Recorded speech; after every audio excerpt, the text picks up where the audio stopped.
March in 2017 when Yogi Adityanath took oath.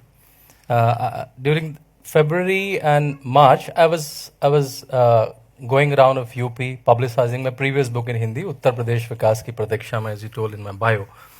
And I got the chance to listen to him firsthand many a times in many rallies. I've seen his rallies are very well attended, like almost like of Mr. Modi, even in smaller areas. And in a true democracy, I normally measure everything with the popularity you have. And then I started researching about it, and I went to Uttarakhand, where he's born and brought up for around 15, 20 days. Lived in Gorakhpur, talked to his fans, his detractors, and I got a very different Yogi Adityanath. Because when my team researched, they gave me some 300 articles, national, international, after he becoming chief minister, before he becoming chief minister. 99% was negative. And my query was, and with this query I went to feel that how can someone who is so popular, who has become 5-time Lok Sabha MP, winning election with exponential margins, how can everything about him be negative, right? With this query, I went in the field, and what I found is very different, which I documented in my book. And to my mind, I represent Yogi in my book with these four ideas, and I'll narrate those few. It'll take 3-4 minutes. First thing, he's 44 years old. Now he's 45. When I wrote the book a year back, he was 44. And for some reason, we never heard a title, a young chief minister. For some reason, the saffron robe or whatever construct around in the media.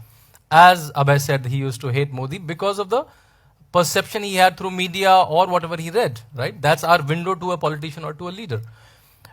So he's a young politician. For some reason, let's say someone like Rahul Gandhi is young in 47, 48. Akhilesh was young but in 40, but Yogi Adityanath was not young in 44, 45. That's one. Second thing, he's a parliamentarian from last 5 years. He's winning 5 Lok Sabha election with exponential margins. I thought, let me inquire what's happening. Like, is he a good parliamentarian or not? So there are two ways you can judge a parliamentarian: how he is doing in the ground and how he is doing in the parliament. These are the two places where he has to perform.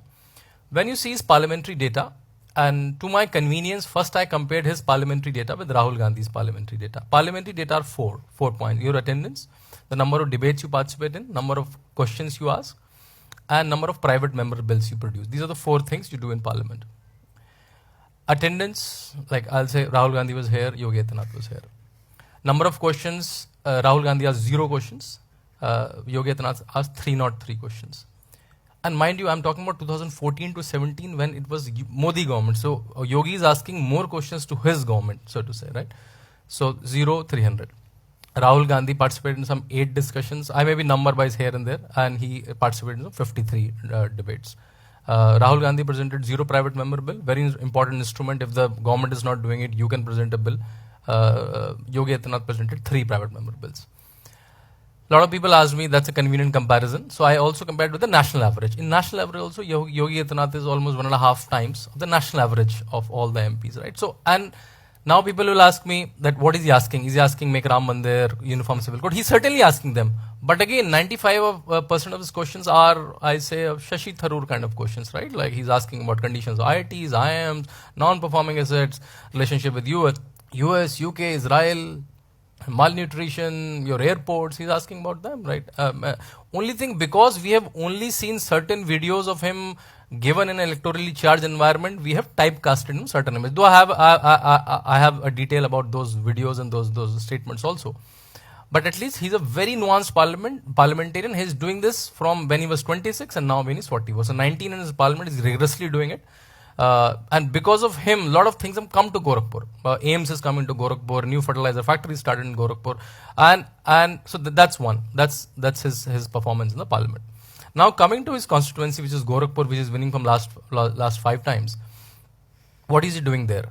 So he has a very interesting routine. In the morning, he gets up at, in fact, there's a joke when he became who gets up early, Modi or Yogi, it's 4 or 5, right? So that's kind of disciplined life they live.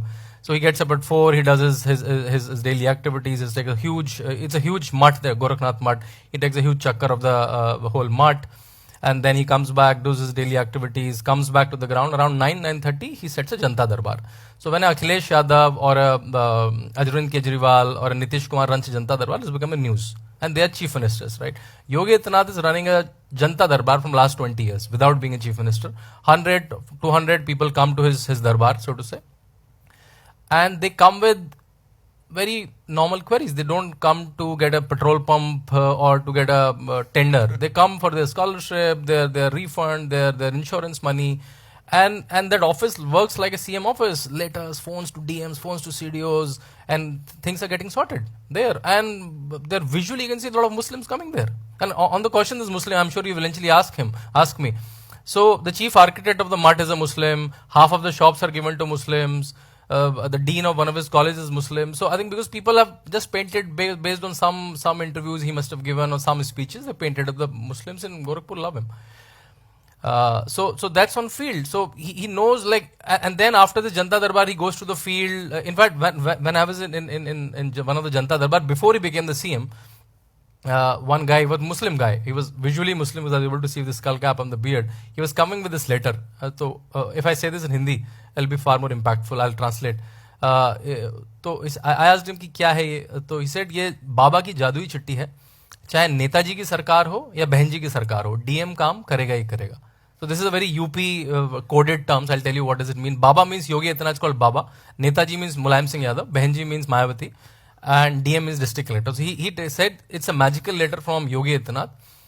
Even if it's a Mulayam government or even it's a Mayawati government, this letter will force the DM to act. So that's kind of clout he has because of his work in the field. Last thing, people blamed him that he's a yogi, he just know puja.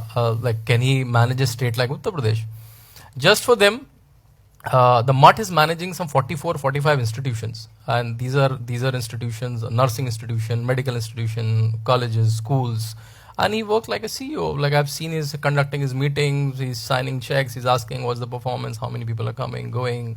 And luckily he made me private to a couple of his meetings after becoming CM. I'll quote one of the meetings. It's not so confidential, so I can quote. I didn't quote that in my book though. All the ministers were sitting, all the bureaucrats were sitting after he became the chief minister. And I think one of the ministers asked that UP should have more airports. UP have hardly had 4 functioning airports, such a large state. It's the 6th most populous country in the world, if it were to be a country. So someone asked that we should have more airports. And for the next 5-6 minutes, Yogi Adityanath spoke on airports. Like what kind of tarmac, what Boeing, and what kind of signals, and everybody was like we thought like he knows only puja. But people have not realized that he's in parliament from last 20 years. He's asking various kind of questions. He have represented government of India in various countries. So he's a very smart politician. For some reason, as he said, we have a typical image of someone, that someone who vouches for a Hindu cause or for a cultural cause, for an Indian cause, has to be stupid. That image we have created, which I've tried to put a counter view in my book.